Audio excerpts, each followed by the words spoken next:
Il y a 2 ans, j'avais l'habitude de lutter contre toutes les bosses et toutes les groupes musculaires de l'anatomie humaine. Cependant, une fois que j'ai appris ces 5 conseils de dessin anatomique, tout a changé. Je vous dis carrément, tout a changé. Donc, si vous êtes comme moi et que vous avez commencé à dessiner grâce à vos séries animées et mangas préférés, comme My Hero Academy, Boku no Pico, One Punch Man, Black Clover, Naruto, etc. Si j'ai même commencé à prendre un crayon, c'est parce que j'ai eu une envie de créer les personnages que j'ai vus et je voulais le faire de la même manière que les artistes mangaka le faisaient dans leurs œuvres. Malheureusement, quand j'ai commencé à dessiner, mes dessins semblaient raides, rigides, comme des robots sans vie. D'ailleurs, j'aurais dû faire des dessins industriels à la place. Bon bref, en fait, ce que je ne savais pas est que ces artistes et créateurs de manga enfreignaient les règles, des véritables salauds. Ils stylisaient les personnages d'une certaine manière. Mais d'abord, il faut comprendre à quoi ressemble le corps humain. Mon premier conseil est donc d'apprendre à dessiner des modèles réels, des vraies personnes avec lesquelles nous pouvons ensuite enfreindre les règles et dessiner les personnages comme ceux que nous regardons ou nous lisons. Le conseil suivant n'est pas très sexy.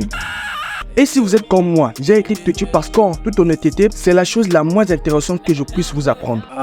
Mais malheureusement, c'est peut-être l'une des plus importantes. Et avant de vous dire quel est le conseil, abonnez-vous, likez et laissez en commentaire que vous êtes là, dites coucou pour voir si vous suivez la vidéo. Alors, le conseil est donc d'apprendre à dessiner à l'aide des formes de base. Nous le faisons parce que si nous pouvons comprendre comment dessiner des formes simples, lorsque nous sommes capables de mettre ces formes simples dans des formes complexes, nous devenons automatiquement des meilleurs artistes. Le conseil suivant est une idée fausse que j'ai eue lorsque j'ai commencé à apprendre à dessiner. Bien entendu, nous partons du principe que pour être un bon artiste, vous devez avoir une excellente technique, une bonne forme physique, musclé, sexy, beau gosse. Vous saviez dessiner en perspective, vous savez comment dessiner des poses en action, mais cela pose un problème. Il y a un problème avec la façon dont j'ai pensé à ce qui fait de quelqu'un un bon artiste. Donc, mon idée était fausse. Mon erreur était d'avoir supposé que les bons artistes ne puisaient que dans leur imagination. Ce qui fait de vous un grand artiste, c'est que vous n'avez pas besoin de regarder quoi que ce soit. Vous pouvez simplement prendre un crayon et commencer à dessiner. L'une des choses qui m'a vraiment aidé en anatomie a été de comprendre le pouvoir que vous avez autant que référence. Ce que je ne savais pas que les références nous permettaient de faire, c'est de rendre votre imagination plus concrète. Le conseil suivant est donc vraiment dessiner à ce que comment rendre votre dessin moins rigide. C'est la base. Et je dirais que celui-ci change complètement la donne. Donc, quand j'ai commencé à faire des figurines et à dessiner, je me suis concentré uniquement sur l'anatomie, les muscles, les bosses, les tendons, etc. Et pourtant, mon dessin semblait quand même vraiment robotique. Il était très carré, il se sentait sans vie à bien des égards. Mais lorsque j'ai regardé certains artistes sur Pinterest, d'autres œuvres d'art par exemple, leurs dessins semblaient plus réels, plus fluides, comme si les dessins eux-mêmes avaient une vie propre. Et cette astuce a eu, je dirais, le plus grand impact sur la façon dont mes dessins semblent désormais plus réalistes. Et cette astuce est le dessin gestuel. Désormais, le dessin gestuel est à la fois simple et complexe. Mais le dessin gestuel donne à nos poses plus de fluidité, plus de rythme. L'une des choses que je pense que vous devrez toujours avoir à côté de vous est un livre d'anatomie. J'en ai quelques-uns sous la main, ce qui est complètement faux. J'ai juste des photos de dessins d'anatomie. Bon voilà, sur tous ces angles possibles. Mais vous pouvez acheter des livres d'anatomie, ça va vous aider, croyez-moi. Si je pouvais, j'allais en acheter. Malheureusement, je suis fauché jusqu'à la moelle épinière. Donc voilà, ainsi, chaque fois que je me trouve dans une situation où je ne sais pas exactement à quoi devrait ressembler tel groupe musculaire dans cette position ou dans